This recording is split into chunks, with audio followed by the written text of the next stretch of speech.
ఇప్పుడు మన కొరకై సిద్ధపరిచిన దేవుని మాటల్ని ఆలకించుదాం. మీకు పోయిన ఆదివారం దేవుని ప్రజలు అనే సందేశాన్ని మీకు చెప్పాను. గత రాత్రి దేవుని సాక్ష్యం అని చెప్పాను. ఈరోజు దేవుని గురించే ఈ ప్రారంభ నెలలో ప్రభు మనతో మాట్లాడుతూ ఉంటుండగా విందాం. అపోస్తుల కార్యాల గ్రంథం అపోస్తుల కార్యాల గ్రంథం 18వ అధ్యాయం 26 వాక్య భాగాన్ని శ్రద్ధ కలిగి దేవుని మాటలు నేను చదువుతాను, మీరందరూ ఆలకించాలని కోరుతున్నాను. అపోస్తుల కార్యాల గ్రంథం 18వ అధ్యాయం 26 వాక్యం. ప్రిస్కిల్లా అకుల్లయు విని అతన్ని చేర్చుకుని దేవుని మార్గము మరీ పూర్తిగా అతనికి విశదపరిచిరి. ఆమేనని చెప్పండి, నాతో చెప్పండి ఈ మాట. అతన్ని చేర్చుకుని దేవుని మార్గము మరీ పూర్తిగా అతనికి విశదపరిచిరి. చప్పట్లు కొడుతూ యేసయ్యకు బిగ్గరగా మహిమను ఆరోపించండి. గుడ్. ఈ ఉదయకాలం మీకు చెప్పాలనుకున్న సందేశం పేరు దేవుని మార్గము. ఆమేనండి, గట్టిగా చెప్పండి, దేవుని మార్గము. ఓకే, ఈ మాటల మాధుర్యాన్ని దేవుడు మనకి వినిపింప చేయనుగాక. ఈ సంవత్సరం ప్రారంభంలోనే దేవుడు మనకి దేవుని ప్రజలు, దేవుని సాక్ష్యము. సో మూడవ సబ్జెక్టు దేవుని మార్గాన్ని గురించి ఈ ఉదయకాలం మనతో ప్రభు మాట్లాడుతున్నాడు. బహు స్పష్టంగా దేవుని వాక్యం మీద మీరు మనస్సు నిలిపి ఇంత మంచులో కూడా మీరు ఆసక్తి కలిగి వచ్చారు కనుక వాక్యం కూడా మీరు ఆసక్తిగా వింటే మీ జీవితాలు ప్రభావితం అవుతాయి. యేసు నామములో ప్రభు కృప చూపించునుగాక. సందర్భాన్ని మీకు గుర్తు చేస్తాను. వాక్యంలో మనం చదువుకున్న మాట, అకుల్లా ప్రిస్కిల్లా వీళ్ళిద్దరు ఎవరు అంటే దంపతులు, కుటుంబ సభ్యులు. నిజంగా ఫ్యామిలీ అంటే ఇలా ఉండాలి అనిపిస్తుంది. పౌలు పరిచర్యలో ఈ కుటుంబం ఎంతో అద్భుతమైన సహకారాన్ని అందించిందని చెప్పడంలో ఏమీ సందేహం లేదు. పౌలు సేవా పరిచర్య చేసేటప్పుడు ఈ అకుల్లా ప్రిస్కిల్లాలు సేవకుడికి ఎలాగా సపోర్ట్ చేయగలిగారంటే వారు ఇలా అంటారు, సేవకుడా, దైవజనుడు మన ఇంటికి వస్తే ఎంతో మంచిది. వారు కోరుకుంటూ ఏమంటారంటే, సేవకుడా, నీకోసం మా ప్రాణాలైనా ఇవ్వటానికి మేము తెగిస్తామని. సేవలో మంచి సపోర్ట్ చేసిన ఫ్యామిలీ ఏదైనా బైబిల్లో ఉంది అనంటే అకుల్లా ప్రిస్కిల్లా ఫ్యామిలీ చాలా చక్కని మోడల్ ఫ్యామిలీ అని చెప్పడంలో ఏ సందేహం లేదు. అయితే ఈ కుటుంబం దైవజనుడికి సేవలో సహకారులుగా ఉండటం మాత్రమే కాదు, కానీ అపోల్లో అనే ఒక వ్యక్తి ఉన్నాడు, ఆయన యూదుడు. ఈ అపోల్లో అనే వ్యక్తికి లేఖనాల గురించి బాగా తెలుసు. అతడు విద్వాంసుడు, ప్రావీణుడు. ఇన్ని విషయాలనికి తెలిసిన ఆయన్ని వాళ్ళు చేర్చుకుని వాళ్ళ ఇంటిలో దేవుని మార్గాన్ని గురించి మరింత విశదీపరిచినట్లుగా వాక్యంలో మనం చూస్తాం. వాస్తవంగా అపోల్లో యూదుడే. లేఖనాలంటే వాక్యం మీద మంచి పట్టు ఉంది ఆయనకి. ఇన్ని తెలిసిన వ్యక్తికి కూడా వాళ్ళు చేర్చుకుని దేవుని మార్గాన్ని గురించి బోధించారంట. ఆమేనని చెప్పండి ఒకసారి. ఈ ఉదయకాలం ఒక దైవజనుడిగా మీకు కూడా ఆత్మీయులే, దేవుని మార్గాల్లో నడిపించబడుతున్న భక్తులే అయితే మరింతగా దేవుని మార్గాన్ని గురించి ఈ ఉదయకాలం మనందరితో దేవుడు సూటిగా తేటగా మాట్లాడి ఆత్మీయ జీవితాన్ని బలపరచునుగాక. మనందరికీ బాగా కంఠస్థ వాక్యం వచ్చి కదా, నేనే మార్గము, నేనే సత్యము, నేనే జీవము, నా ద్వారా తప్ప ఎవ్వరు తండ్రి దగ్గరికి రాలేరని ప్రభు చెప్పేశారు. ఆ మార్గం యేసయ్యే కదా. ఇప్పుడు ఆ దేవుని మార్గాన్ని గురించి ఈ అకుల్లా ప్రిస్కిల్లాలు తన ఇంట చేర్చుకున్న అపోల్లోకి విశదీకరణ చేసినట్లుగా, ఎక్స్ప్లెనేషన్ చేసినట్లుగా వాక్యంలో మనం చదువుతూ వచ్చాం. మరి ఆత్మీయులైన మీ జీవితంలో కూడా దేవుని మార్గాన్ని గురించి మనం అన్వేషించాలి. ఈ లోకంలో ఎన్నో మార్గాలు ఉన్నాయి. ఎన్నెన్నో వేలు ఉన్నాయి, చాలా మార్గాలు ఉన్నాయి. అయితే దేవుని మార్గాన్ని గురించి మనకి మరింతగా తెలిసి ఉండాలి. ఆ మార్గంలో మన అడుగులు జారిపోకుండా అంతం వరకు అదే మార్గంలో మనం నడుచుకోవాలి. దేవుడు మిమ్మల్ని, మీ పిల్లల్ని దేవుని మార్గంలో స్థిరపరచునుగాక. చేతులు పైకెత్తి ఒక్కసారి హల్లెలూయా చెప్తారా? మీకు అర్థం అవడం కోసం కొన్ని మాటలు చెప్తా. భక్తులు ఎందరో కొన్ని మాటలు మాట్లాడుకుంటూ వచ్చారు. వారు చెప్పిన మాటలు ఏమిటంటే, మనందరికీ కంఠస్థ వాక్యం ఇది. దుష్టుల ఆలోచన చెప్పున నడవక. రెండవ మాట, అపహాసకులు కూర్చుండే చోటు కూర్చోటక. ఆ, ఆ,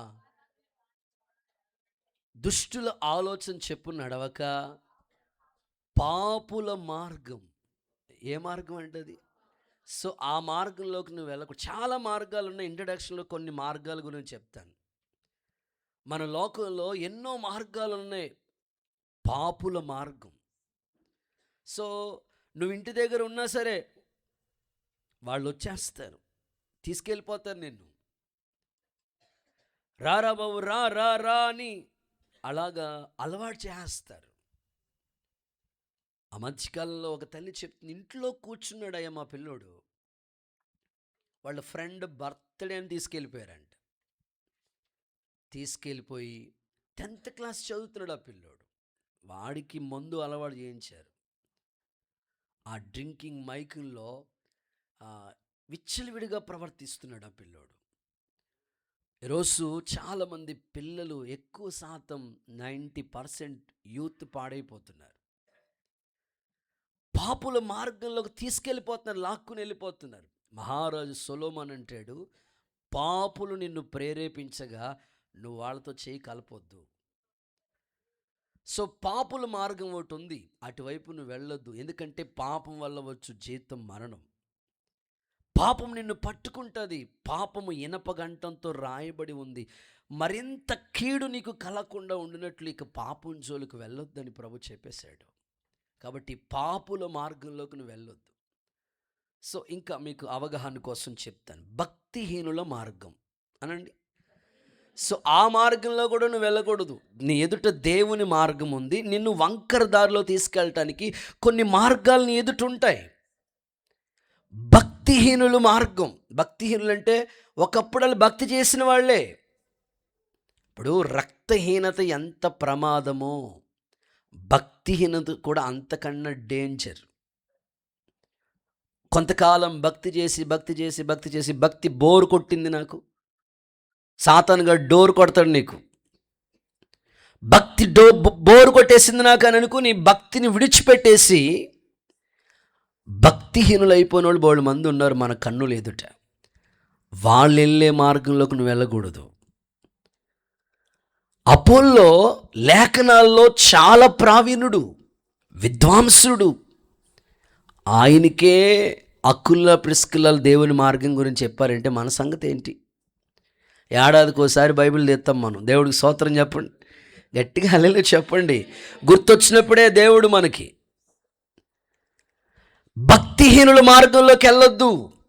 ఇప్పుడు మనిషికి బ్లడ్ తక్కువైపోతే ఎంత సిక్ అయిపోతాడో, ఎంత వీక్ అయిపోతాడో, భక్తి కూడా తక్కువైపోతే అంత ప్రమాదమే.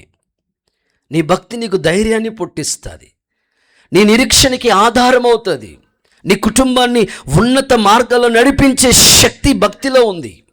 అలాంటి భక్తిని నువ్వు హీనతలో తీసుకెళ్ళకూడదు, భక్తిహీనుడిగా మారకూడదు. ఆ భక్తిహీనులు వెళ్ళే ఆ మార్గం వైపుకు వెళ్ళకూడదు.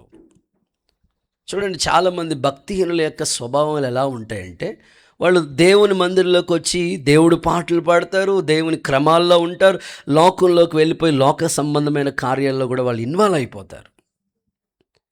ఇక్కడ దేవుడు పాటలు పాడతారు, అక్కడ సినిమా పాటలు కూడా పాడతారు, అవసరమైతే డ్యాన్స్ కూడా చేస్తారు. ఏందయ్యా అంటే భక్తిహీనులు. ఆ మార్గం వైపు కూడా నువ్వు వెళ్ళొద్దు. నీకు ఎదుట ఒక దేవుని మార్గం ఉంది, ఆ మార్గంలోనే నువ్వు వెళ్ళాలి. గట్టిగా హల్లెలూయా అని చెప్పండి, ఇంకాస్త గట్టిగా. సోమరి వెళ్ళే మార్గం ఒకటి ఉందంట, సోమరి మార్గం. ఇవన్నీ బైబిల్ నుంచే మీకు చెప్తున్నాను, అన్నిటికీ రిఫరెన్స్ చెప్పే మాటలు కాదు, కానీ జస్ట్ ఇంట్రడక్షన్ మీకు అవగాహన కోసం చెప్తాను. సోమరోడు వెళ్ళే మార్గం ఒకటి ఉంటుంది. సోమరోడి కంట పాపం మంచమే బెడ్షీట్ వేసి పిలుస్తుందంట, బాబు రా బాబు అంటదట. సోమరోడు మార్గంతో నువ్వు అస్సలు ఫ్రెండ్షిప్ చేయకూడదు. సోమరోడితో సోమరితనం భయంకరమైన ఎలర్జీ, నీ ఆత్మీయ జీవితానికి భ్రష్టత్వం పట్టిస్తుంది. కాబట్టి సోమరి వెళ్ళే ఆ మార్గం కూడా నువ్వు వెళ్ళకూడదు. నెక్స్ట్, తనకి ఇష్టమైన మార్గం ఒకటి ఉందంట. కొంతమంది ఏమనుకుంటారంటే, నేను వెళ్ళే మార్గం చాలా కరెక్ట్, ఐఎమ్ పర్ఫెక్ట్, నేను చాలా భక్తి మార్గంలో ఉన్నాను, చాలా క్రమంగా ఉన్నానని తమకు నచ్చిన మార్గం ఒకటి ఉందంట. సొలొమోన్ అంటాడు, నువ్వు వెళుతున్న నీ మనసుకు నచ్చిన మార్గం ముందు చూసారా, అది చివరికి మరణానికి దారి తీస్తుంది అన్నాడు. ఫర్ ఎగ్జాంపుల్, నయోమక్క ఉన్నదెక్కడ? యూదా బెత్లెహేంలోనే. కరువు వచ్చిందని తనకు మనసుకు నచ్చిన మార్గాన్ని సెలెక్ట్ చేసుకుందామే, ట్యూన్ చేసేసుకుంది.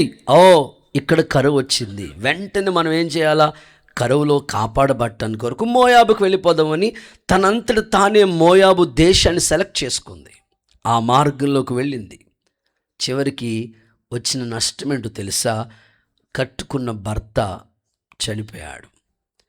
2 కొడుకులు ఉన్నారు, 2 కొడుకులకి పెళ్లి చేసింది, 2 కొడుకులు కూడా చనిపోయారు. ఆ ఇంట్లో మిగిలింది ఎవరంటే 3 విధవరాళ్లే. ఎందుకు ఇలాంటి పరిస్థితి నయోమక్క నీకు వచ్చింది అని అంటే, తన సొంత మార్గం ఆమె సెలెక్ట్ చేసుకుంది, ఆ మార్గం. కనుక మీ ఆత్మీయ జీవితంలో మీ మనసుకు నచ్చిన మార్గాలు కూడా మీరు వెళ్ళకూడదు. నీ ఎదుట దేవుని మార్గం ఏముంది, ఆ మార్గంలోనే ఈ సంవత్సరం ప్రయాణం చేసే కృప నీకు ఇచ్చునుగాక. చప్పలు కొడుతూ ఒకసారి యేసయ్యకు మహిమ చెల్లిస్తారా? సేవ ప్రారంభంలో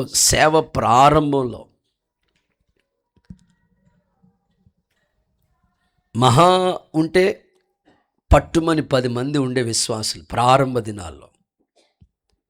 ప్రారంభం నుంచి ఉన్న బిడ్డలు ఇక్కడ ఉన్నారు కదా, వాళ్ళకి తెలుసు ప్రారంభ దినాల్లో. ఇక మాకు ఒక్కరోజైతే విజిటింగ్ అయిపోయేది. ఇప్పుడు 2 నెలలైనా విజిటింగ్ అవ్వట్లేదు. ఒక్కరోజైతే 10 మందిని ఎంతసేపు విజిటింగ్ చేయటం, ఉదయం మొదలెడితే సాయంకాలానికి అయిపోయేది. అందరూ మ్యాక్సిమం దగ్గరగానే ఎర్రవంతుని చుట్టూనే, సూర్యుని చుట్టూ ఇలా తిరిగినట్టుగా నా పని ఎర్రవంతుని చుట్టూనే తిరుగుతూ ఉండేది. ఈజీగా అయిపోయేది విజిటింగ్. ఇప్పుడు అలా అవ్వట్లేదు. 2 నెలలైనా 3 నెలలైన విజిటింగ్ మాత్రం అవ్వట్లేదు. విచిత్రమైన సంగతి ఏంటంటే, ఒక తల్లి పాపం భర్త సరిగ్గా ఉండడు. ఆమె కష్టపడి ఒకటే పిల్లోడు వాడిని పెంచుతూ నడిపించబడతా ఉండేది. నేను అక్క చెప్పమమ్మా, నీ భర్త మార్పు కోసం నువ్వు సొంత నిర్ణయాలు, సొంత మార్గాలు సెలెక్ట్ చేసుకోవద్దు. నీకు ఏ పని వస్తే అందులోనే పర్ఫెక్ట్గా నమ్మకంగా పనిచేసుకో, దాన్నే దేవుడు దీవెనగా మారుస్తాడు. ఒక్క పిల్లోడినే కదా, 10 మంది పిల్లల్ని పెంచిన తండ్రులు ఉన్నారు. ఒక్క పిల్లోడిని పెంచడం కోసం నువ్వేం ఇబ్బంది పడక్కర్లేదు, ఆయనే మారుతాడులే. ఆయన హృదయంలోనే దేవుడు పరివర్తన తీసుకొస్తాడు. అయితే నువ్వు మాత్రం నిలకడగా ఉండు. అక్కడ ఒక అడుగు ఇక్కడ ఒక అడుగు నువ్వు వేసావంటే నీ పిల్లల భవిష్యత్తు పాడవుతుంది అని చెప్పగానే చెప్పాం. రోజులు గడుస్తూ ఉన్నాయి. ఇలాగే కొత్త సంవత్సరం వచ్చింది, విజిటింగ్ చేద్దామని గృహదర్శనకి వెళ్దామని. అప్పట్లో ఫోన్ సౌకర్యం కూడా లేదు. వెళ్దామని గృహదర్శనకి అని వెళ్ళానమాట. వారు ఉంటున్న ఒక చిన్న అద్దింట్లో ఉండేవారు.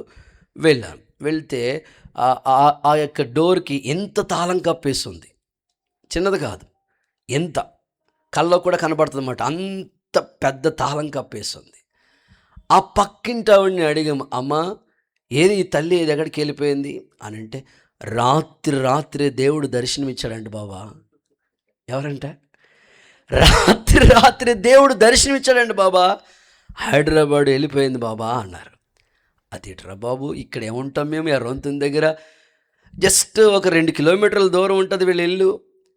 ఏంటి చెప్పా పెట్టకుండా ఆ రాత్రి దేవుడు దర్శనం ఇచ్చేసాడు, నాకేం చెప్తాడు కదా, నాకు కూడా చెప్పకుండా ఆవిడకి చెప్పాడు అనుకున్నాం మేము. రాత్రి హైదరాబాదు ఈ పనుల కోసమని వెళ్ళిపోయింది ఆమె. వెళ్ళిపోతే సరే అని మొత్తం మీద ఒక 2 వారాలు చూసాం. మళ్ళీ 3వ వారం మందిరంలో కనబడ్డది. అమ్మయ్య వచ్చేసిన తర్వాత బాబు అనుకున్నాం. దేవుడికి స్తోత్రం చెప్పండి సార్. వచ్చేసిన తర్వాత మళ్ళీ విజిటింగ్ వెళ్తే అమ్మ ఆ రోజు ఇంకొచ్చింది ఆమె అన్నంటనే మళ్ళీ వెళ్ళిపోయారు. మళ్ళీ వచ్చింది రా బాబు, తల్లి వచ్చింది కదా పలకరిద్దాం, ఎలా ఉన్నదో పాపం, సమస్యలు ఎలా ఉన్నాయి, పిల్లోడు ఎలా ఉన్నావు, ఏంటి సమస్యలని వెళ్తే మళ్ళీ పెద్ద తాళం కప్పేసింది. అడిగాను, రాత్రే కాకినాడ వెళ్ళిపోయింది బాబా అన్నారు. స్తోత్రం చెప్పండి సార్. మన రాత్రి ఏమో హైదరాబాదు, ఈ రాత్రి ఏమో కాకినాడ. ఒక్క చోట స్థిరంగా లేదండి. సో ఇదంతా విన్న తర్వాత తేలిన ఫలితార్థం ఏంటంటే, అప్పట్లో ఒక చిన్న పట్ట భూమి, ఒక స్థలం ఒకటి గవర్నమెంట్ వాళ్ళు ఇచ్చారు.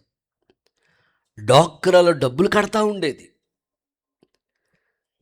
స్థలం ఉంది, డాక్రా డబ్బులు ఉన్నాయి, ఎంత బాగా కట్టుకోవచ్చండి కుటుంబాన్ని. హల్లెలూయా. సపరేట్ మీరు, మీకు కూడా డాక్రా ఉన్నట్టుంది. హల్లెలూయా చెప్పండి సరే. చక్కగా కట్టుకోవచ్చు కుటుంబాన్ని. కానీ ఆ తల్లి తనకు నచ్చిన మార్గాన్ని సెలెక్ట్ చేసుకుంది. తన సొంత మార్గాల్ని ట్యూన్ చేసుకుంది. చివరికి తేలిన ఫలితార్థం ఏంటో తెలుసా? ఆ 2 సెంట్లు స్థలం, గవర్నమెంట్ వాళ్ళు ఇచ్చిన స్థలం అమ్మేసుకుంది. డాక్రా లోన్ కాకుండా ఇంకా అప్పు చేసింది. సో ఊర్లోనే లేకుండా అయిపోయింది. ఎందుకు ఇలా జరిగింది అని నా మనసులో ప్రార్థన చేసుకుంటా ఆ ఆలోచన వస్తే ఆమె సొంత నిర్ణయం తీసుకుంది. సొంత మార్గం చివరికి అది మనకి మేలు కాదు, మరణానికి దారితీస్తుందట. కాబట్టి ఈ ఉదయకాలం పరిశుద్ధాత్ముడు దేవుని మార్గం గుండానే మనల్ని నడిపించునుగాక. హల్లెలూయా అని చెప్పండి. ఇంకా చెప్పనా, నీ ఎదుట కయ్యను నడిచిన మార్గం ఉంటుంది, అటువైపు వెళ్ళొద్దు. కోరాహు నడిచిన మార్గం ఉంది, తిరుగుబాటు, అటువైపు వెళ్ళొద్దు. జారస్త్రీ మార్గం ఉంది, అటువైపు వెళ్ళొద్దు. జారస్త్రీ మార్గం గుండా వెళ్తే నీకు గాయాలే, రొట్టె ముక్క తప్ప ఇంకేమీ మిగలదు. కనుక దేవుడు నీతో మాట్లాడుతున్నాడు, నీ ఎదుట దేవుని మార్గం ఉంది, ఆ మార్గం గుండానే నువ్వు అడుగులు వేస్తూ నడిపించబడే కృప దేవుడు నీకు ఇచ్చునుగాక. చప్పట్లు కొడుతూ ఒక్కసారి యేసయ్యకు బిగ్గరగా మహిమ చెల్లిస్తారా? గుడ్. ఈరోజు నా ప్రశ్న ఏమిటంటే, దేవుని మార్గం ఎలాంటిది? ఇక్కడ అపోల్లోకి అకుల్ల ప్రిస్కిల్లా దేవుని మార్గాన్ని గురించి విశదీకరణ చేశారు వాళ్ళు. అసలు దేవుని మార్గం, గాడ్స్ వే ఎలాంటిది? ఒక 7 సంగతులు మీ ముందుకు తీసుకొచ్చాను. సమయ సందర్భాలను బట్టి అవసరమైన మాటలన్నీ ప్రభు మనకి బోధించునుగాక. చదవండి. మొదటి మాట, సంఖ్యాకాండం 20వ అధ్యాయం 19వ వాక్యాన్ని భక్తులు చదువుతారు, ఆలకిద్దాం. సంఖ్యాకాండం 20వ అధ్యాయం 19వ వాక్యం. ఇశ్రాయేలీలు మేము రాజ్య మార్గంలోనే వెళుతాం. నేను నా పశువులు నీ నీళ్లు త్రాగని ఎడల వాటి విలువనిచ్చుకుందును. కాలి నడకనే దాటిపోతాము. సందర్భాన్ని మనం చూస్తే మొదటి మాట రాజ్య మార్గము అనండి. సో దేవుని మార్గం ఎలాంటిది అన్నయ్య అని అంటే అది రాజ్య మార్గం. మనం ఆరాధించే దేవుని పేరు రాజాతి రాజు, ప్రభువులకు ప్రభు, జీవులకు అంతిమ న్యాయాధిపతి, వేల్పులలో మహనీయుడు, పరిశుద్ధతలో ఆయన వంటి వారు లేరు. ఇంత మహారాజైన దేవుని యొక్క పిల్లలమైన మనం కూడా ఆ రాజు పిల్లలు రాజు మార్గంలోనే నడవాలి. మనం ఆరాధించే దేవుడు రాజు కాబట్టి మనల్ని కూడా రాజులైన యాజక వంశంగా చేశాడు, సొత్తైన ప్రజలుగా మార్చాడు. ఒకప్పుడు చీకట్లో ఉన్నాం, ఆశ్చర్యకరమైన వెలుగులోకి తీసుకొచ్చాడు. కాబట్టి ఇప్పుడు మనం వెళ్ళవలసిన మార్గం ఏంటి? ఆ దేవుని మార్గం ఎలాంటిది అని అంటే అది రాజ్య మార్గం. ఇశ్రాయేలీలు వాళ్ళు తీర్మానం చేసుకుంటున్నారు, అయ్యా మేమైతే రాజ్య మార్గంలోనే వెళతాం. ఎందుకంటే మనం ఆరాధించే దేవుడు రాజు కాబట్టి ఆయన మార్గం ఉండగానే పైనుంచే కృప దేవుడు మనకు దయచేయునుగాక. చేతులు పైకెత్తి ఒక్కసారి ఆమేన్ అంటారా? సో మీరు అడగొచ్చు, రాజమార్గం అంటే ఎలా ఉంటుందండి? రాజుగారు వెళ్ళే మార్గం అండి, అది ఎలా ఉంటుంది అయ్యగారు? భక్తుడు మహారాజు సొలొమోను దీనికి ఆన్సర్ చెప్తాడు. చెడుతనము విడిచిపెట్టుటయే యథార్థవంతులకి రాజమార్గము అన్నాడు. సామెతలు 16:17. సామెతలు 16:17. చెడుతనం విడిచిపెట్టుటయే యథార్థవంతులకి రాజమార్గం. సో ఈ రాజమార్గం యొక్క స్పెషల్ ఏమిటంటే, చెడుతనం వైపుకు నువ్వు వెళ్ళకూడదు, అదే రాజమార్గం. చెడుతనం ఒకప్పుడు చెడు గుండగా, చెడు మార్గాల గుండగా నువ్వు వెళ్ళవేమో, కానీ ఇప్పుడు నువ్వు ఎన్నుకున్న మార్గం ఉన్నతమైనది, అది రాజ్యమార్గం. కాబట్టి ఆ చెడుతనాన్ని విడిచిపెట్టుటే యథార్థవంతులకి రాజ్యమార్గం. ఈ ఉదయకాలం దైవ సన్నిధిలో కూర్చున్న మీ అందరి మనస్సు మారి నూతనమయ్యి రూపాంతర మహిమను కన్నులతో చూసే భాగ్యం దేవుడు మీకు ఇచ్చునుగాక. గట్టిగా ఒకసారి ఆమేన్ అంటారా? పరిశుద్ధాత్ముడు ఆ దిశగా మిమ్మల్ని నడిపించునుగాక. సో ఇంకొంచెం మీకు అర్థమయ్యే కోణంలో చెప్తాను. యోసేపు ఎదుట చెడుతనం అనే ఒక మార్గం ఉంది. పాపం ఆకర్షిస్తుంది, కానీ ఆ మార్గం గుండా తన ట్యూన్ చేసుకోలేదు. వాళ్ళ అన్నలైతే ఒక్కొక్కడు మెంటాలిటీ ఒకలా ఉంది, కానీ యోసేపు మనస్తత్వం వేరు. ఆయన ఎన్నుకున్నదే రాజ్య మార్గం.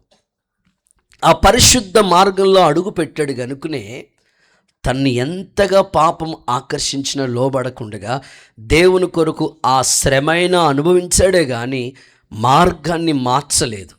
అందుకే దేవుడు రాజసింహాసనం మీద కూర్చోబెట్టాడు. ఆమేనని చెప్పండి గట్టిగా. చప్పలు కొడుతూ ఒకసారి యేసుకి బిగ్గరగా మహిమ చెల్లిస్తారా?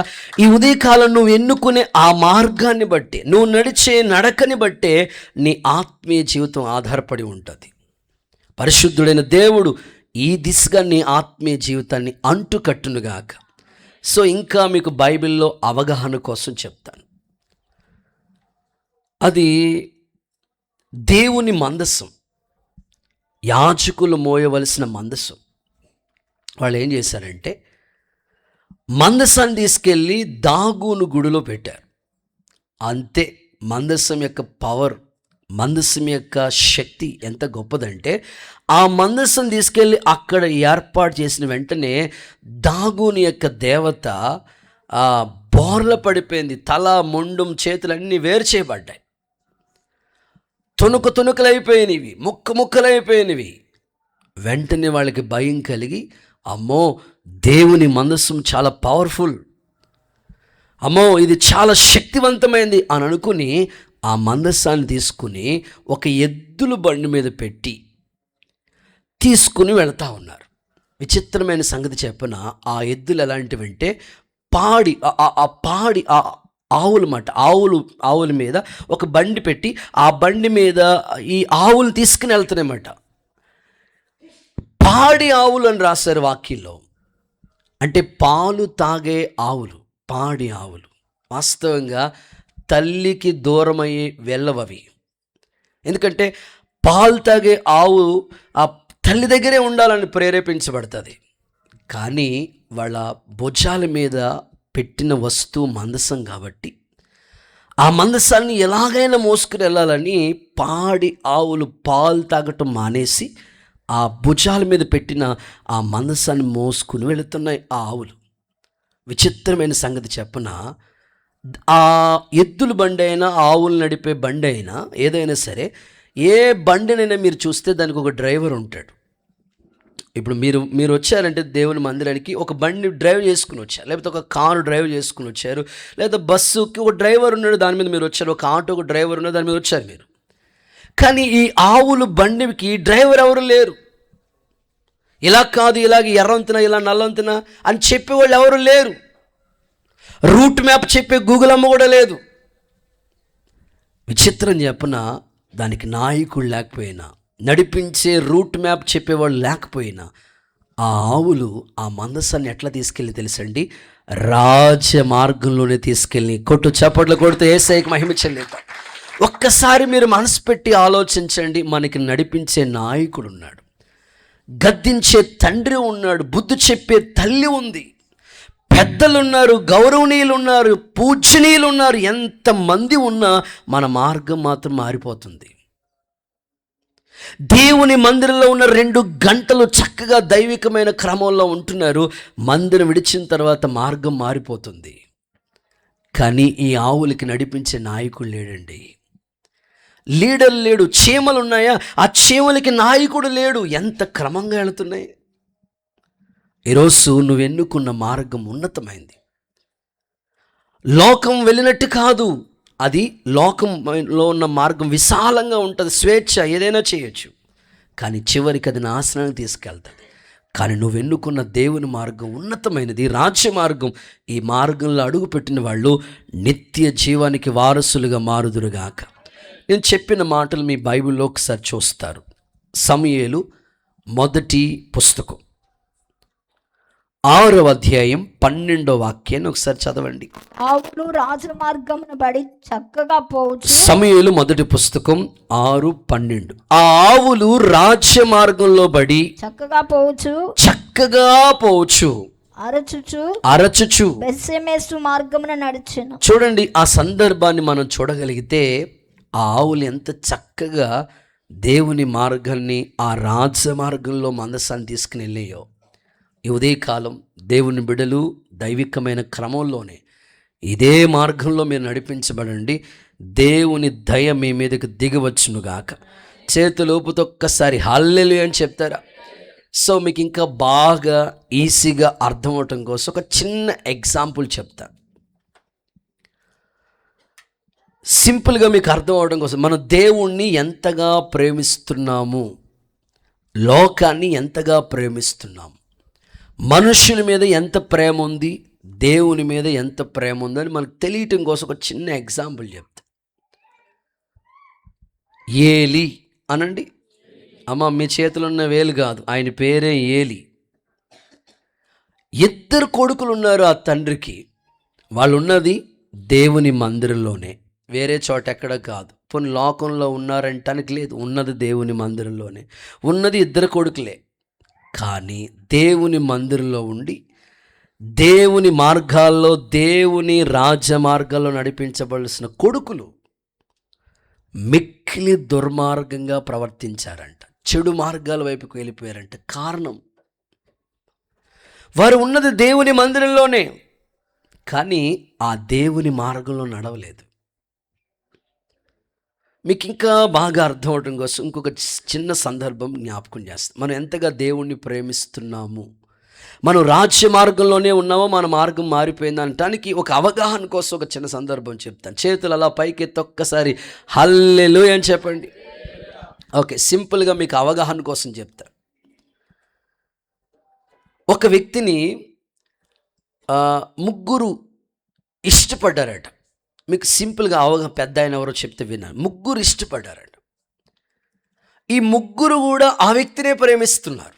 ఎటు చూసినా, కళ్ళలోనైనా, నించున్నా, నిలబడినా, ఎటున్నా సరే ఆ 3. విచిత్రమైన సంగతి ఏంటంటే, ఈ వ్యక్తి ప్రయాణం చేస్తూ యాక్సిడెంట్ అయింది.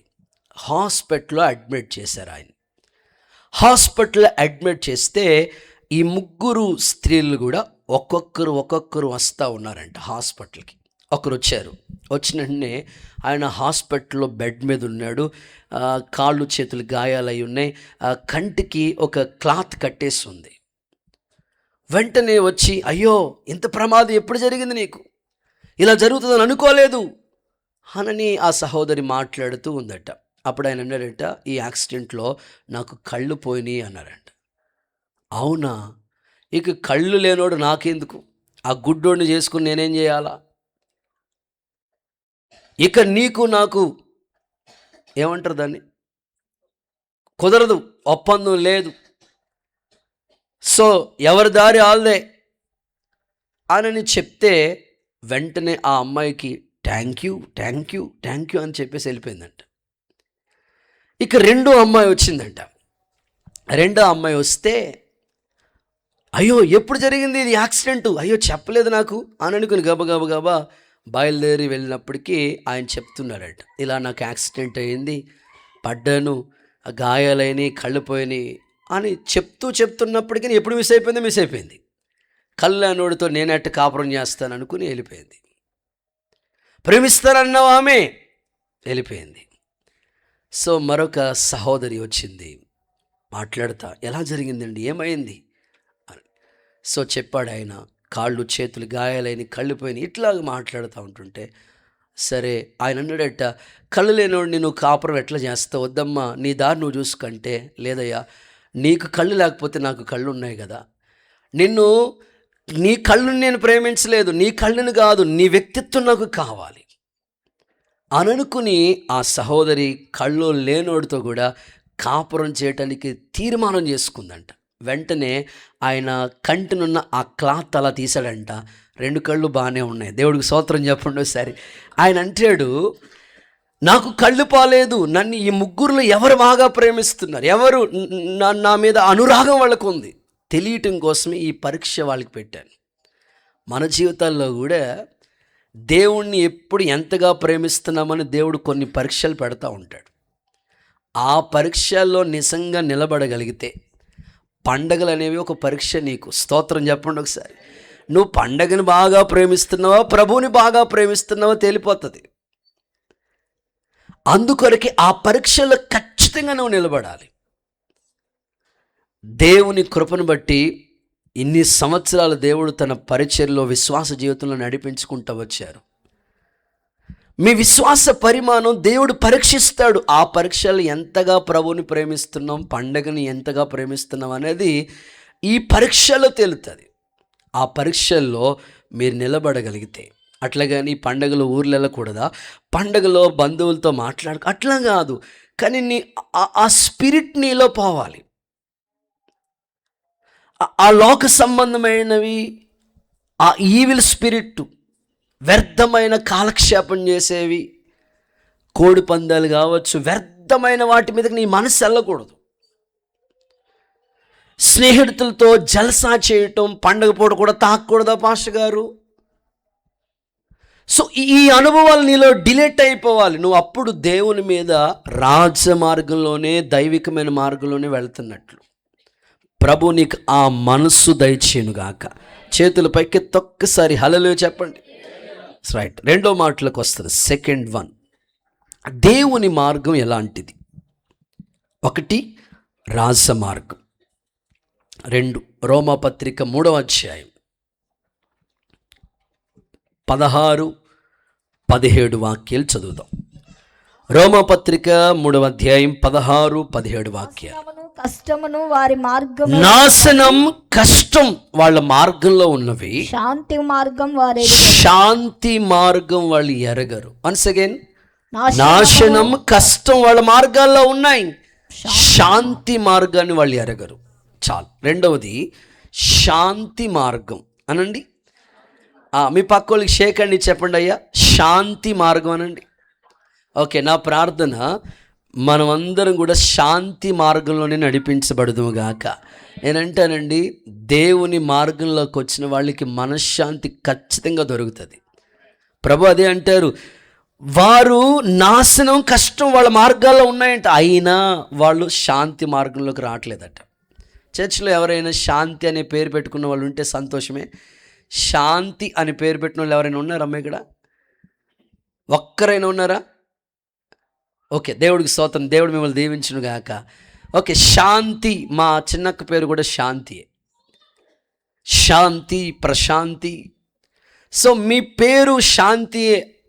ఓకే, మీ జీవితం కూడా ప్రశాంతంగానే ఉండాలి. శాంతి అని పేరు పెట్టుకుని ఊరంతా గొడవెట్టేసరున్నారనుకోండి, అస్సలు దేవుని వాక్యం అంగీకరించదు. దేవుడు మీ నుంచి కోరుకుంటుంది ఏంటంటే, దేవుని మార్గంలోనే మీరు వెళ్ళాలి. ఆ మార్గం ఎలాంటిది? 1 రాజ్య మార్గం, 2వది శాంతి మార్గం. ఆ మార్గంలోకి నువ్వు అడుగు పెడితే నీకు ఖచ్చితంగా మనశ్శాంతి దొరుకుతుంది. ఈ రోజుల్లో చాలామందికి ఆస్తి ఉందండి, అంతస్తు ఉందండి, పేరు ఉందండి, పలుకుబడి ఉంది, అన్ని సౌకర్యాలు ఉన్నాయి. కానీ లేనిదంటూ ఏదైనా ఉందంటే మనశ్శాంతి అనేది కరువైపోతుంది. అందుకే దేవుడు మాట్లాడుతూ వారి ఎదుట నాశనం ఉన్నా కష్టం ఉన్నా అందులోనే ఉన్నారండి, కానీ శాంతి మార్గంలోకి వాళ్ళు రావట్లేదంట. ఈ ఉదయకాలం దైవజనుడిగా నా ప్రార్థన, ఈ శాంతి మార్గాన్ని మనకిచ్చిన దేవునికి ఎప్పుడు మనం కృతజ్ఞత చెల్లించే వారమై ఉండాలి. హల్లెలూయా. ఖచ్చితంగా కృతజ్ఞత చెల్లించే బిడ్డలుగా మనం ఉండాలి. ఎందుకంటే ఆ మార్గమే ఉన్నతమైంది కాబట్టి మనశ్శాంతిని ఇచ్చే ఈ మార్గంలోనే మన జీవితం అంటుకట్టబడాలి. భక్తుడు ఇలా మాట్లాడతాడు. ఏమని అంటారంటే, వాక్య లేఖనాల్లోకి వెళితే ఇలా రాస్తుంది, ఎవని మనస్సు నా మీద ఆనుకునునో నేను పూర్ణ శాంతి గలవాడిగా చేస్తాను అన్నాడు. అంటే శాంతిలో అశాంతి ఉంది, పూర్ణ శాంతి కూడా ఉంది. కొంతమంది సంతోషం ఎలా ఉందంటే సగమే ఉంటుంది. అలా కాదు. దేవుని మార్గంలోకి వచ్చావు కాబట్టి ఖచ్చితంగా ఈ మార్గంలో నీకు మనశ్శాంతి దొరుకుతుంది, ప్రశాంతత దొరుకుతుంది, పూర్ణ శాంతి గలవాడిగా దేవుడు నిన్ను చేస్తాడు, ఆనుకునే వాళ్ళని చేస్తాడు. ఆయన మీద ఎవరైతే డిపెండ్ అవుతారో వాళ్ళకి ఆ మనశ్శాంతి డెఫినెట్లీ దొరుకుతుంది. ఒకసారి అందరూ హల్లెలూయా చెప్తారా?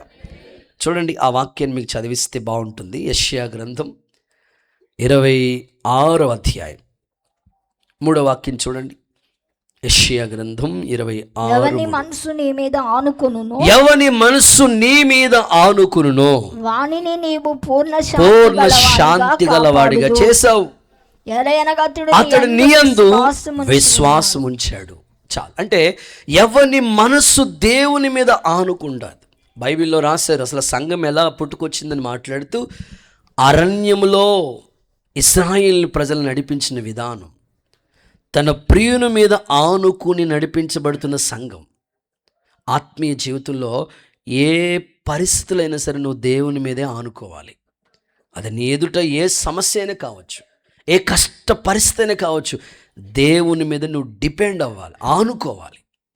అలాంటి తీర్మానాలతో దేవుడు నీ ఆత్మీయ జీవితాన్ని నడిపించునుగాక. 2 చేతులు పైకెత్తి ఒక్కసారి హల్లెలూయా చెప్తారా? కానీ ఈ రోజుల్లో చాలా కుటుంబాల్లో ఏదో ఒక గొడవ,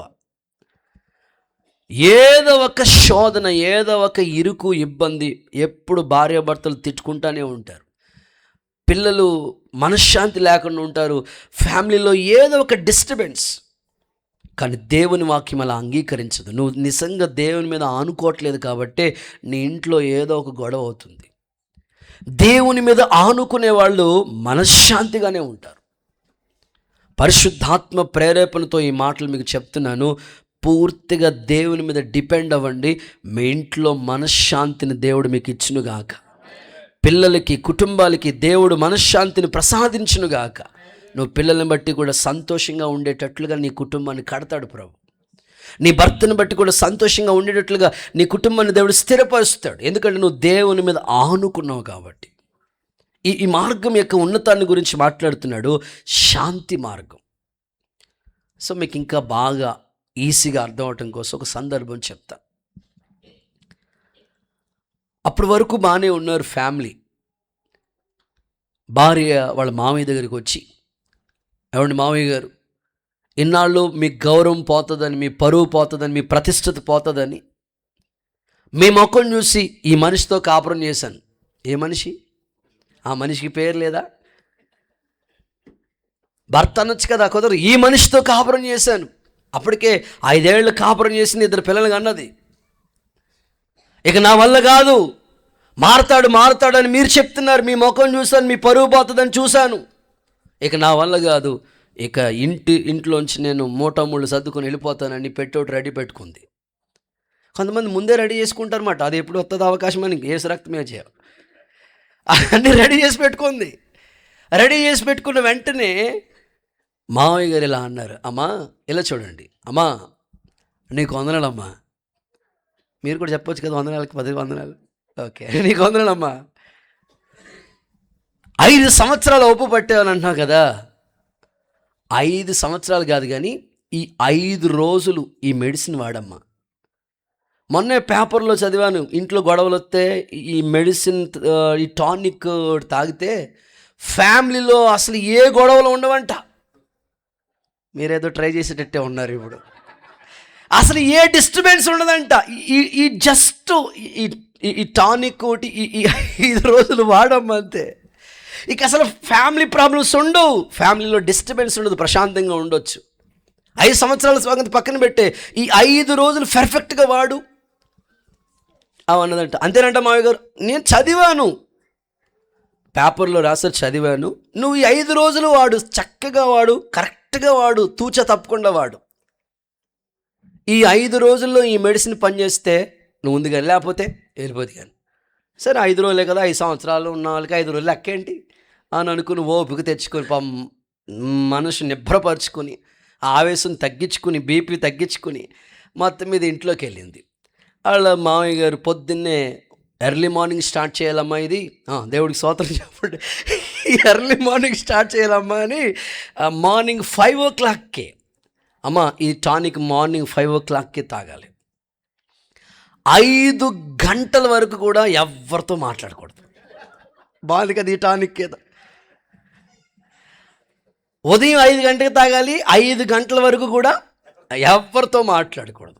ఈ టానిక్ పవర్ పనిచేయాలంటే 5 గంటల సేపు ఉంటుంది దీని పవర్. మెడిసిన్ వేసుకున్న తర్వాత అట్టు ఉంటాయి కదా, 5 గంటల వరకు కూడా ఎవరితో మాట్లాడకూడదు. టీ ఇవ్వాలన్నా సైకిల్తో, అన్నం పెట్టాలన్నా సైకిల్తోనే, అస్సలు ఏం అనకూడదు. అసలు నువ్వు ఇవ్వటమే అంతే, సైకిల్తోనే చేయాలి. మరలా ఎప్పుడు వేసుకోవాలి మామయ్య గారు, ఆవిడ ఎక్స్పీరియన్స్ మాట అడుగుతుంది. మళ్ళీ సాయంకాలం 5 గంటలకు వేసుకోవాలి, ఎందుకంటే స్కూల్లో నుంచి పిల్లలు వచ్చేస్తారు కదా, వచ్చినట్టు తంతా ఉంటుంది, కొడతా ఉంటుంది, అప్పుడు గొడవ స్టార్ట్ అవుతూ ఉంటుంది. కాబట్టి 5 గంటలకు మళ్ళీ 5 గంటల వరకు ఏం మాట్లాడకూడదు. సరే ఇదేదో భలే ఉంది మెడిసిన్, మీరు కూడా ట్రై చేసినట్టున్నారు ఫ్యామిలీలో, దేవుడికి స్తోత్రం చెప్పండి అమ్మా, గట్టిగా హల్లెలూయా చెప్పండి. సరే అనుకుని ఆ మెడిసిన్ తీసుకుంది. స్టార్ట్ అయింది కరెక్ట్గా సోమవారం, రేపు మొదలెట్టేటట్టున్నారు మీరు. ఉదయకాలం 5 గంటలకల్లా చక్కగా ఏమి తినకుండా ఆ టానిక్ తాగింది. భర్త ఉదయకాలమే టిఫిన్ పెట్టాలి, కాఫీ ఇవ్వాలి అంటుంది, ఏం మాట్లాడట్లేదు. క్యారేజ్ అంటుంది, పిల్లలు అమ్మ నాకు యూనిఫామ్ అంటుంది, లేకపోతే రోజు కొట్టేసి తన్నేసేది. కొంతమంది బట్టలు ఉతుకుతానే ఉంటారు, ఎందుకు ఈ అదవ బతికేందుకు బతికిపోతారు, పనులు ఇంట్లో వంటలు చేస్తాడు, ఎందుకు బతికేది, అన్ని చేస్తాను ఉంటే తిట్టుకుంటూనే ఉంటారు. సో ఇలా ఇబ్బంది పడుతూ ఏమీ మాట్లాడకుండా మౌనంగా ఆ లోపలే ఉండాలి మా టానిక్ మాట, బొగ్గల్లోనే ఉండాలి, బయటికి రాకూడదు. అలా మొత్తం మీద వాడిందండి. 5 రోజులకి భర్త ఏంటి రోజు నాతో గొడవ పెట్టేసుకునేది, పిల్లలేని మా అమ్మ ఏంటి ఎంత మారిపోయింది, అసలు ఏంటని వాళ్ళు సైలెంట్ అయిపోయారు. వాళ్ళ ఆయన ఎప్పుడు పిల్లల్ని కూర్చోబెట్టి హోంవర్క్ చేసేవాడు కాదు, హోంవర్క్ చేయించేవాడు కాదు. ఆ మరుసటి రోజు నుంచి పిల్లల దగ్గర కూర్చోబెట్టి హోంవర్క్ చేపెడుతున్నాడు, కుటుంబ బాధ్యతలు తీసుకున్నాడు. 5 రోజులకి ఫ్యామిలీలో పరివర్తన వచ్చేసింది, భర్తలో మార్పు వచ్చేసింది, పిల్లల్లో అల్లరి మార్పు వచ్చేసింది. వెంటనే మామయ్య గారి దగ్గరికి వచ్చి, మామయ్య గారు ఈ 5 రోజులు సరిపోతుందండి ఇంక ఈ టానిక్, నేను ఇంక వాడనండి, నేను ఇంట్లోంచి ఎక్కడికి వెళ్ళనండి అన్నది. మామయ్య గారు నాకు డౌట్, ఇంతకీ టానిక్ ఎక్కడ దొరుకుతుందండి? అప్పుడు ఆయన అన్నాడు, నేనే తయారు చేశాను సొంతంగా, ఆటోస్ డ్రింక్, అది దేవుడికి స్తోత్రం చెప్పండి. నేను ఎందుకు ఈ సందర్భం చెప్తానంటే, మనశ్శాంతి ఫ్యామిలీలో ఉంటుందండి, అర్థం చేసుకునే మనసు ఉండాలండి. భర్తని అర్థం చేసుకునే భార్య ఉండాలి, భార్యని అర్థం చేసుకునే భర్త ఉండాలి, పిల్లల్ని అర్థం చేసుకునే మనసు ఉండాలి, ఒకరికి క్షమించుకునే మనసు ఉండాలి. ఎప్పుడైతే ఆ మనశ్శాంతి మీకు అలాంటి అర్థం చేసుకునే మనసు ఉంటుందో, అర్థం చేసుకున్న ఇంట్లో ఆనుకునే మనసు ఉంటుంది, దేవుని మీద ఆధారపడగలుగుతారు, ఒకరు మాట్లాడుకోకుండా చక్కగా ఫ్యామిలీ సమాధానకరంగా మార్చబడుతుంది. ఇలాంటి మనశ్శాంతి మీకు దేవుడు ప్రసాదించునుగాక. గుడ్. 3వ మాటలోకి వెళ్ళిపోదాం. 3rd one, ఈ మార్గం ఎలాంటిది?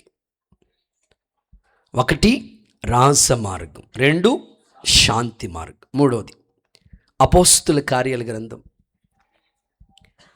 16వ అధ్యాయం 17వ వాక్యం. అపోస్తుల కార్యాల గ్రంథం 16-17. ఆమె పౌలును మమ్మును వెంబడించిన ఈ మనుషులు సర్వోన్నతుడైన దేవుని దాసులు, వీరు మీకు రక్షణ మార్గం ప్రచురించువారై ఉన్నారు. ఆమేనని చెప్పండి. గట్టిగా హల్లెలూయా చెప్పండి. సో మూడవదిగా రక్షణ మార్గం. మీ పక్కలతో చెప్పండి ఈ మాట. ఓకే, ఈ సందర్భం మీకు బాగా తెలుసు. ఒక దెయ్యం పట్టుకున్న ఒక సహోదరు ఉంది, పూతోను అనే దెయ్యం. ఈ దెయ్యం పట్టిన ఈ సహోదరి ఆ ఈవిల్ స్పిరిట్తో బాధపడుతూ ఉంది. విచిత్రమైన సంగతి ఏంటంటే, ఆ దెయ్యం ఆమె మీద పనిచేసినప్పుడు ఆమెను బేస్ చేసుకుని కొంతమంది వ్యాపారం చేస్తున్నారు. ఆమెను ఆధారం చేసుకుని డబ్బు సంపాదిస్తున్నారు. ఈ వార్త పౌలుకి తెలిసింది, శీలకు తెలిసింది. వెంటనే వాళ్ళు ఏం చేశారంటే, అసలు మమ్మల్ని పిలిచిన ఉద్దేశం అది కదా, దెయ్యాల చేత పీడించబడుతున్న వాళ్ళని, రోగాల చేత పీడించబడుతున్న వారిని, మార్గం తప్పి తిరుగుతున్న వారిని దేవునిలోకి నడిపించడం కోసమే కదా మమ్మల్ని దేవుడు ఎన్నుకున్నాడు అనుకుని ఆ ప్రాంతానికి వెళ్ళినప్పుడు ఆ దెయ్యం సాక్ష్యం ఇస్తుంది. ఏమంటుంది తెలుసా? వీరు సర్వోన్నతుడైన దేవుని దాసులు, మీకు దేవుని రక్షణ మార్గాన్ని బోధిస్తున్నారు వీళ్ళు.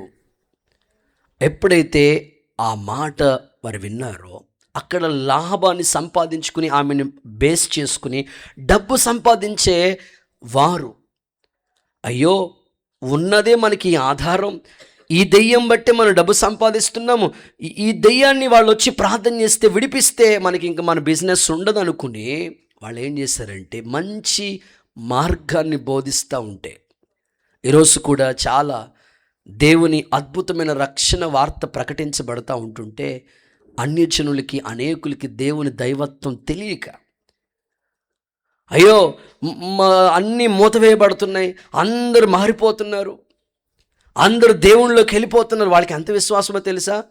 మొన్న ఈ మధ్యకాలంలో ఎవరో చెప్తుంటే విన్నాను.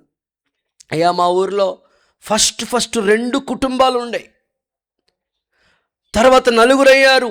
ఈ 4 కాస్త 40 కుటుంబాలు అయిపోయినాయి బాబా, వీళ్ళుంటే మారిపోతున్నారు బాబా. వాళ్ళకి ఎంత విశ్వాసమో చూడండి. సో ఈ దైవికమైన మార్గాన్ని గుర్తించక వారు అవిశ్వాసం కలిగి, దేవుని మీద నమ్మకం లేక, వాళ్ళ ఆలోచన ఎలా ఉన్నాయంటే, ఈ పౌలు శీల వీళ్ళు అడుగు పెట్టడం వల్లనే మన బిజినెస్ అంతా ఆగిపోతుంది అనుకుని వాళ్ళని తీసుకెళ్ళి జైల్లో పడేయించారు. విచిత్రం చెప్పిన, నమ్మకమైన సేవకులు ఎక్కడున్నా జైల్లో కూడా వాళ్ళు పాటలతో పాడుతూ ఉన్నారు. స్తోత్రం చెప్పండి ఒకసారి.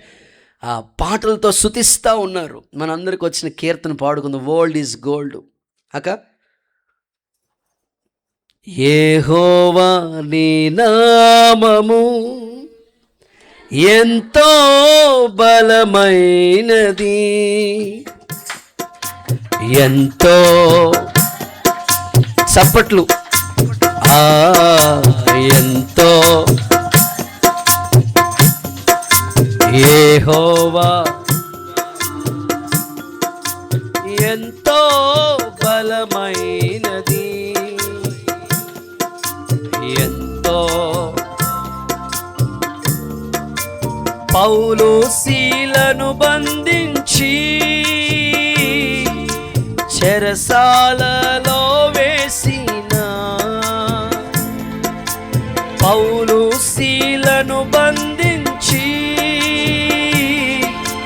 చెరసాలలో వేసి, చప్పట్లు వినబడాలి, పాటలతో ప్రార్థించగా చెరసాల బద్దలాయే, పాటలతో ప్రార్థించగా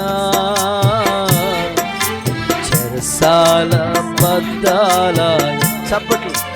యెహోవా ఎంతో బలమైనది, ఎంతో బలమైనది, ఎంతో.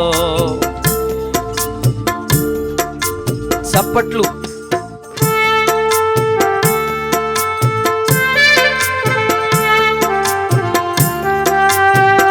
మీ స్వరం వినబడాలి. పరమందున్న దేవుడు మీ ఎదుట మూసిన ప్రతి ద్వారాలు దేవుణ్ణి స్తుతిస్తా ఉండగానే హల్లెలూయా హల్లెలూయా.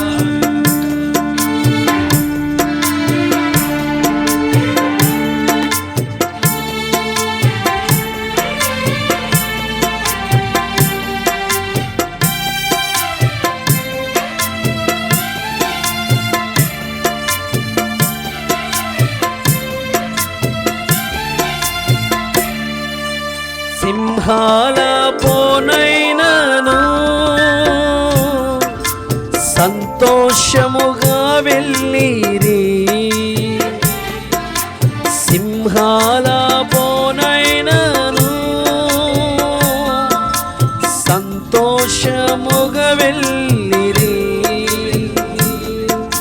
ప్రార్థించిన వెంటనే రక్షించే నీ హస్తము. ప్రార్థించిన వెంటనే రక్షించే నీ హస్తము.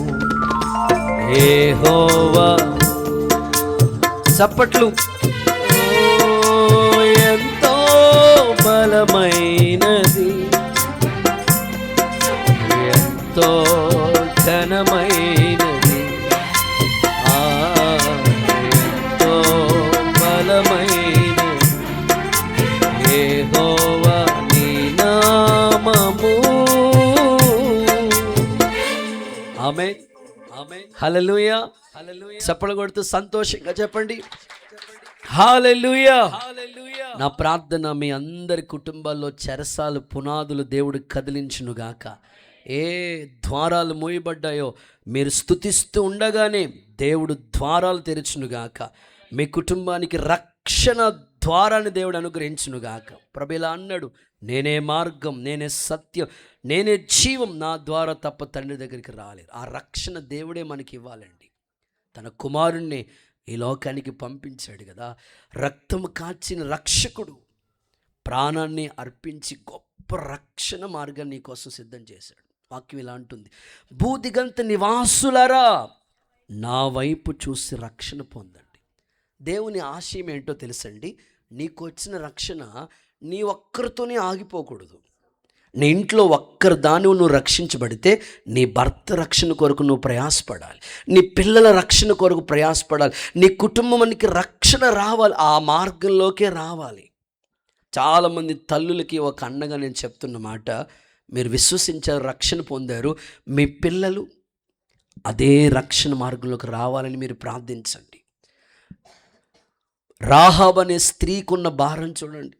నా అమ్మ, నా నాన్న, మా అక్క, మా చెల్లెళ్ళు ఇదే మార్గంలోకి రావాలని ఆ తల్లి ఆశపడింది. ఒకసారి అందరూ చేతులు ఎత్తి ఒకసారి హల్లెలూయా చెప్పండి. కొంతమంది అభిప్రాయాలు ఎలా ఉంటాయంటే, దైవ సేవకులుగా మేము ఎప్పుడైనా గృహదర్శనకి వెళితే వారు ఇలా అంటారు, అయ్యగారు ఈ అమ్మాయి చదువుతుందండి, చదువులో విజయం సాధించాలి అయ్యగారు, ప్రార్థన చేయండి అయ్యగారు అంటారు. మంచిదమ్మా, ఏం చదువుతున్నావు తల్లి అని అంటే, పలానా చదువు అన్నయ్య, కోచింగ్ తీసుకుంటున్నానన్నయ్య, జాబ్ ట్రయల్స్లో ఉన్నానన్నయ్య, ప్రార్థన, ప్రభా అద్భుతం చేయండి. సరే, మంచి భవిష్యత్తు గురించి ప్రార్థన జరుగుతుంది. ఆ తల్లిదండ్రులు ఆశిస్తారు, చదువు అయిపోయిన వెంటనే మంచి జాబ్ రావాలన్నయ్య, ప్రార్థన.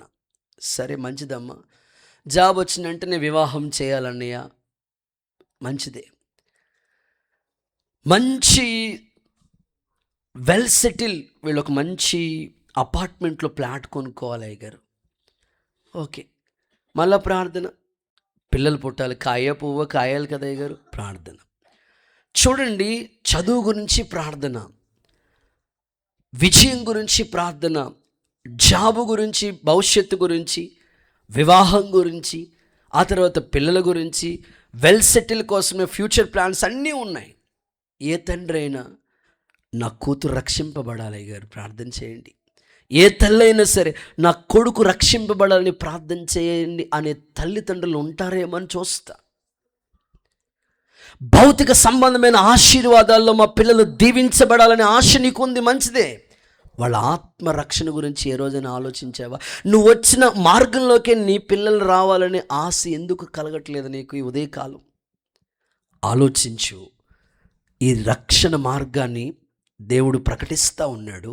నీ ప్రార్థన ఏమై ఉండాలంటే, నా కుమారుడికి జన్మనిచ్చినట్లుగా సహాయం చేసావు ప్రభా, నా కొడుకుకి చదివించేటట్లుగా సహాయం చేసావు, ఉద్యోగం చేసే స్థానంలోకి తీసుకొచ్చావు, నేను పొందుకున్న ఆత్మరక్షణ నా కుమారుడికి కూడా రావాలి.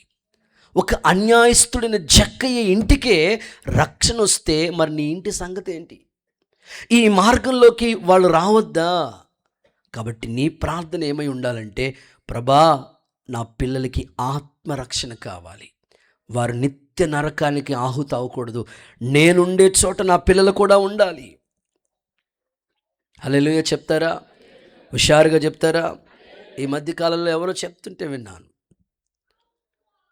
అయ్యా మా అన్న కొడుకేనయ్యా, ఒకే ఇంటి పేరు, సర్లే వేణ్ణి కూడా ప్రయోజకుడిగా చేస్తే బాగుంటుందనే ఆశతోని నేను ఎక్కడ ఇల్లు స్థలం కొనుక్కున్నానో, ఎక్కడ ఇల్లు కట్టుకున్నానో అక్కడే వాడికి కూడా ఒక ఫ్లాట్ చూశానయ్యా. డబ్బులు అందకపోతే ఆ ఇల్లు స్థలం కొనుక్కోవడానికి ఆ డబ్బులు సరిపోకపోతే నేను కూడా డబ్బులు ఇచ్చానయ్యా. మొత్తం మీద ఒక 3 సెంట్లు స్థలం కొనిపెట్టానయ్యా. మంచిదే. ఇల్లు కట్టుకునేటప్పుడు మొత్తం మీద లోన్ పెట్టుకున్నాడు. ఇల్లు కట్టేటప్పుడు కూడా సహాయం చేశానయ్యా. ఓకే, మంచిదే. ఎందుకు? అన్న కొడుకని ప్రేమ చేయాలి. సాటి అయిన మంచి సహకారం, లేకపోతే సాత్వికమైన మనసుతో సత్క్రియలు చేయాలి. కష్టాల్లో ఉన్న వాళ్ళని చేరదీయడం మంచిదే, కాదనట్లేదు. మొత్తం మీద స్థలం కొనుక్కునే విషయంలో ఆయన సహాయపడ్డాడు. ఇల్లు కట్టే విషయంలో సహాయం చేశాడు. పెళ్లి సంబంధాలు వెతికే విషయంలో సహాయపడ్డాడు. ఒక ఇంటోని చేశాడు. అంతా బాగానే ఉంది. ఇప్పుడు ఆయన ఈ వ్యక్తి మీద తిరగబడుతున్నాడంట.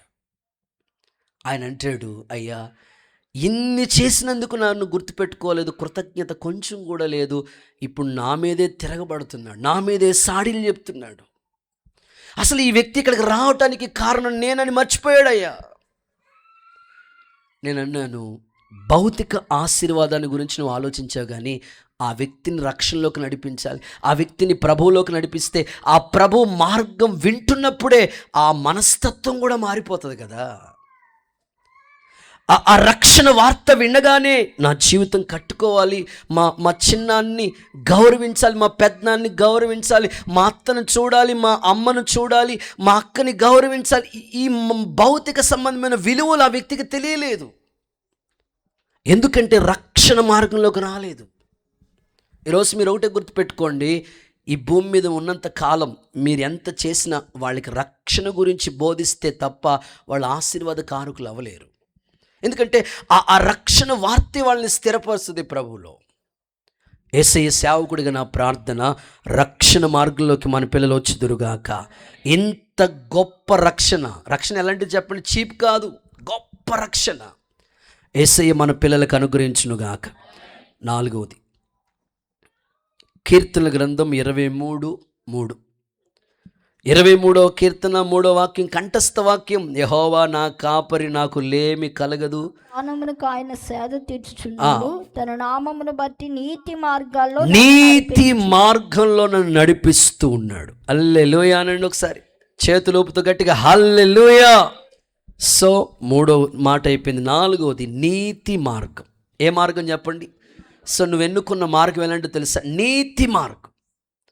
ఈ మార్గంలో ఎక్కడ అవినీతి పనిచేయదు. ఈ మార్గంలో ఎక్కడ దుర్నీతికి చోటు లేదు.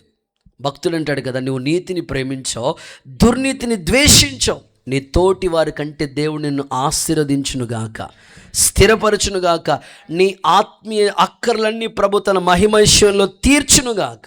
నీతి, నువ్వు ఎన్నుకున్న మార్గం, దేవుని మార్గం ఎలాంటిదో తెలుసా? ఇందులో నీతి కనబడుతుంది. నిజాయితీగా బ్రతుకు అనే ఆ మనస్తత్వం ఇక్కడికి వచ్చిన వాళ్ళకి తెలుస్తుంది. 100లో 99% నీ జీవితాన్ని కట్టుకోవడానికి ఇష్టపడతాం. ఇదే నీతి మార్గాల గుండగా ప్రభు నిన్ను నడిపించునుగాక. దావీదు నీతి, సౌలు నీతి మనకు బాగా తెలుసు కదా. అపకారానికి కూడా ఉపకారం చేసే మనసు ఏదైనా ఉందంటే అది క్రైస్తవ్యంలోనే. శత్రువుని కూడా క్షమించగలిగిన మనసు ఇదిగో ఈ మార్గంలోకి వస్తేనే తెలుస్తుంది. సౌలు ఎంత విషయం చూపండి, ఈటి విసిరి చంపేయాలనుకున్నాడు, కానీ దావీదు చిన్న వస్త్రం కోసుకుంటేనే మనసు నొచ్చిపోయింది. ఆయన అంటాడు, అయ్యా నాకంటే నువ్వు నీతిమంతుడు అయ్యా, నేను ఆశిస్తాను. దేవుణ్ణి నమ్ముకున్న మనకి నీతి మార్గంలోకి వస్తున్నాం కాబట్టి కొంచెమైనా ఆ నీతి క్రియలు మనలో కనబడితే ప్రభు మెచ్చుకుంటాడు. దేవుడు అలాంటి కృప మీకు అనుగ్రహించునుగాక. గట్టిగా చెప్పండి ఆమేనని. నీతిమంతులండి అంతకంతకు తేజరిల్లుతారంట. అలాంటి కృప దేవుడు మీకు అనుగ్రహించునుగాక. చేతులు పైకెత్తొక్కసారి హల్లెలూయా అంటారా? నిజంగా మీలో నీతి క్రియలు కనబడునుగాక. ఈ సెలవుల్లో, ఈ హాలిడేస్లో కూడా నేను ప్రేయర్స్కి వెళ్ళాను. చాలామంది అన్నారు, అయ్యా మా ఇంటికి చుట్టాలు బంధువులు అందరూ వస్తారు, పిల్లలందరూ వస్తారు కదా, చిన్నగా ఫ్యామిలీ ప్రేయర్ పెట్టండి. అలా చిన్న చిన్న కోటాలకి వెళ్ళాను.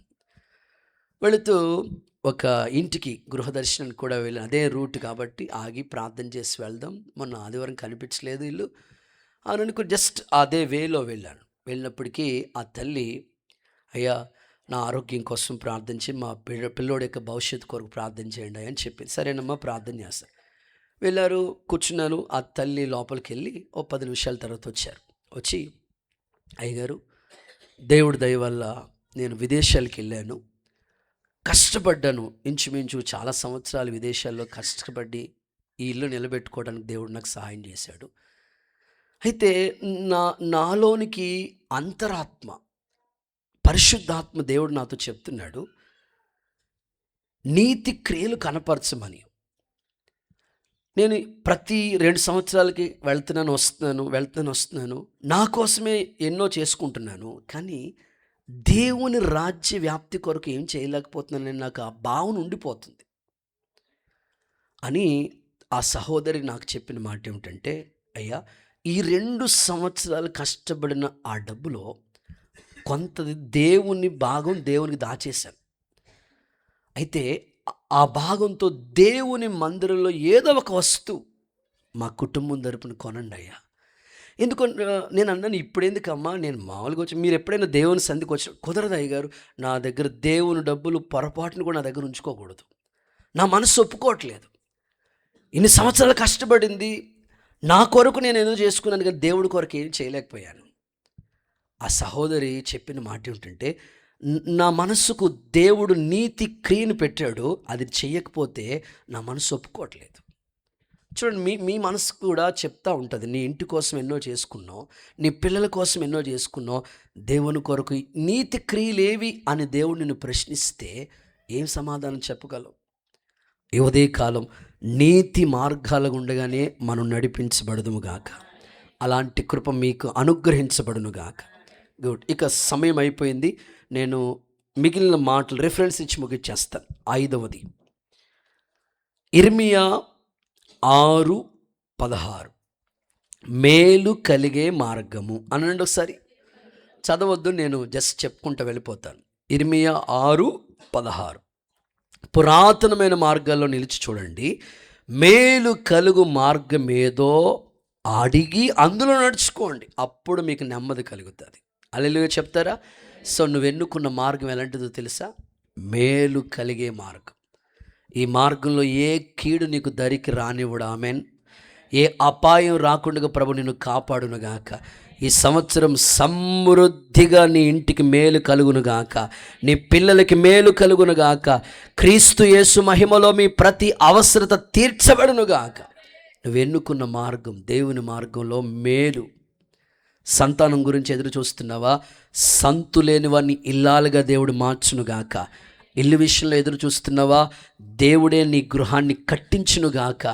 ఆర్థిక విషయాల్లో ఎదురు చూస్తున్నావా? ప్రభు నీకు సమృద్ధిగా మేలు చేయునుగాక. 6, ప్రతిష్ఠించబడిన మార్గం. ప్రతిష్ఠించబడిన మార్గం. హెబ్రీ 10వ అధ్యాయం 19-20 వాక్యాల తర్వాత చదువుకోండి. హెబ్రీ 19-20 వాక్యాల్లో ప్రతిష్ఠించబడిన మార్గం ఇది. నా ప్రార్థన, మిమ్మల్ని మీరే ప్రతిష్టతలోనికి వచ్చేటట్లుగా దేవుడు మీకు కృపనిచ్చునుగాక. వ్యక్తిగత జీవితంలో ప్రతిష్టత అనేది అనేక విధాలుగా ఉంది. వస్త్రాలు, వ్యక్తిగత జీవితం, దేవుని కొరకు ఏదో చేయాలనే ఆ భావన, అది మనమే చేసుకోవాలి. ప్రతిష్టత అనేది ప్రభు ఈ సంవత్సరం ప్రతిష్ఠించబడిన మార్గాల్లో నేను నడిపించునుగాక.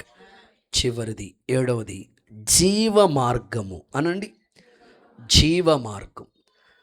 ఈ మార్గంలో అడుగు పెడితే నిత్య జీవానికి వెళతాం మనం. సామెతలు 15:24, కింద ఉన్న పాతాలను తప్పించుకోవాలని బుద్ధిమంతుడు పరమునికి పోయే జీవ మార్గాన్ని కనుగొంటాడు. సామెతలు 15:24. కింద పాతాళం ఉంది. ఎందుకు ఈ ప్రయాస? ప్రతి వారం మందిరానికి ఎందుకు రావాలి? ఎందుకు ఈ క్రమశిక్షణ? ఎందుకు ఇంత భక్తి, ఇంత అవసరం అంటారా అని అనుకునే వాళ్ళు ఉన్నారు. ఎందుకో తెలుసా? జీవ మార్గంలోకి వెళ్తాను. నిత్య జీవాన్ని పొందుకుంటాం. నేను ఆశిస్తున్నాను 100 ఏళ్ళు బ్రతకాలనుకున్న వాళ్ళు ఒకసారి చేయి చూపించండి. చేయి చూపించకపోయినా మనసులో ఉంటుంది. ముసలమ్మకి ఆశ, ఉయ్యాల్లో ఉన్న పాపకి పెళ్ళి అవ్వాలంట. అప్పటికి ముసలమ్మ. ఆ అమ్మాయి ఎప్పుడు ఎదుగుతుంది, ఎప్పుడు వివాహ వయసు వస్తుంది? బ్రతకాలని ఆశ ఎంత ఉంటుంది. నేనంటే ఈ భూమి మీద ఎన్నేళ్ళు నువ్వు బ్రతికినా ఒక రోజుకి మట్టిలోకి వెళ్తావు. మన ప్రియులు మణిప్రకాష్ గారు వాళ్ళ నాన్నగారు 90 ఏళ్ళు దగ్గరికి వచ్చేసినాయి. 90 years, 90 ఏళ్ళు బ్రతికారు. బీపీ లేదు, షుగర్ లేదు. దేవుడికి స్తోత్రం కలుగునుగా. పిల్లల్ని చూశారు, సంతోషమే. అయితే ఎంతకాలం మనం బ్రతికినా మన స్వాస్థ్యం, మన నిత్య రాజ్యం ఒకటి ఉంది కదా, అక్కడికి వెళ్ళాలి. అదే నిత్య జీవం. యుగ యుగాలు అక్కడ ఉంటాం. 1000 ఏండ్ల పరిపాలనలో మనం ఉంటాం. గట్టిగా ఒకసారి ఆమేన్ చెప్పండి. ఆర్భాటంతో, ప్రధాన దూత శబ్దంతో, దేవుని బోరతో మేఘాల మీద రాబోతున్నాడు ప్రభువు. ఆయన ఎదుర్కోవటానికి, సిద్ధం అవ్వటానికి, నిత్య జీవాన్ని నువ్వు పొందుకోవటానికి ఆ మార్గంలో వెళ్ళాలి. సింపుల్గా యేసు ప్రభు చెప్పిన ఆ మాట చెప్పేసి మీకోసం ప్రార్థన చేస్తాను. అప్పుడే మూసేయకండి, మత్తయి సువార్తలోకి రండి. ఎందుకంటే ఈ మార్గంలోకి అందరు రారు. 7వ అధ్యాయం, మత్తయి సువార్త 7వ అధ్యాయం 13 నుంచి 14 వచనాల వరకు నేను చదువుతాను. మీ గ్రంథాలు తెరిచి చూడండి. ఇరుకు ద్వారమున ప్రవేశించండి, నాశనానికి పోయే ద్వారం అంటే మార్గం వెడల్పుగాను, ఆ దారి బైపాస్ రోడ్ విశాలంగాను. నువ్వేమైనా చేసుకోవచ్చు, మందు సింధు అబ్బా ఎన్నైనా చేసుకోవచ్చు. కానీ దాని మార్గం గుండా వెళ్ళేవాళ్ళు అనేకులు. ఎక్కడ చూసినా జనమే. కానీ ఆ కానిలోనే ఉంది పెద్ద గూని. జీవ మార్గమున వెళ్ళేది ఇరుగ్గా ఉంటుంది. దాని గుండా వెళ్ళేవారు కొందరే. అయితే ఆ మార్గం వెళ్ళే వాళ్ళకి నిత్య జీవం వస్తుంది. ఆమేనని చెప్పండి. చాలు, ఆమేనని చెప్పండి. సో మరి నువ్వు ఎన్నుకున్న మార్గం కొంచెం ఇరుగ్గానే ఉంటుంది. ఎంత భక్తి చేయాలా, ఎంత నిష్టగా ఉండాలా, ఎన్ని అలవాట్లు మానేసుకోవాలా అనిపిస్తుంది. కానీ నిత్య జీవానికి తీసుకెళ్తుంది. ఇప్పుడు చదువుకోవాల్సిన టైంలో చదువుకోకుండా జల్సా చేసామనుకోండి, అత్యవసర మార్కులు వస్తాయి. ఆ తర్వాత ఇబ్బంది పడతాను. అదే చదువుకోవాల్సిన సమయంలో లోక ఆశలన్నీ మానేసి చదువు అని దృష్టి పెడితే ఒక మంచి ఫ్యూచర్ ఎలా ఉంటుందో, ఈ భూమి మీద భక్తి చేసినప్పుడు లోకాశల్ని ప్రక్కన పెట్టి నిత్య జీవం కొరకు ప్రయాసపడతావే, ఆ ప్రయాస దేవుడు యుగ యుగాలు ప్రభుత్వం ఉండే భాగ్యాన్ని నీకు ఇస్తాడు. అలాంటి కృప ఈ ఉదయకాలం ఈ మందిరంలో అడుగుపెట్టిన మీ అందరికీ నా ప్రభు అనుగ్రహించును గాక. నేను ముగిస్తున్నాను. తిరిగి నా పాట నాకు అప్పచెప్పాలి. దేవుని మార్గాన్ని వారు బోధించారు. ఈ దేవుని మార్గం ఎలాంటిదో, లోకంలో ఎన్నో మార్గాలు ఉన్నాయి. ఆ మార్గాలకు వద్దు నీకు. దేవుని మార్గం యొక్క గొప్పతనం, ఆ మార్గం యొక్క ఔన్నత్యం 7 సందర్భాలతో నీ ముందు పెట్టాడు ప్రభు. చెప్పండి. నెంబర్ 1 రాజమార్గం. అది పరిశుద్ధంగానే ఉండాలి.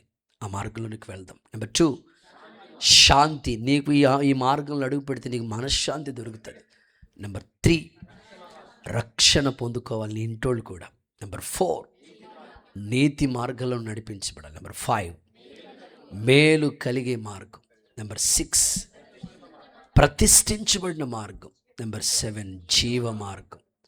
ఈ మార్గంలోకి వెళదాం, నిత్య జీవానికి వారసులు అవుదాం. ఇలాంటి కృప దేవుడు మీకు అందరికీ అనుగ్రహించునుగాక. అందరు అలాగే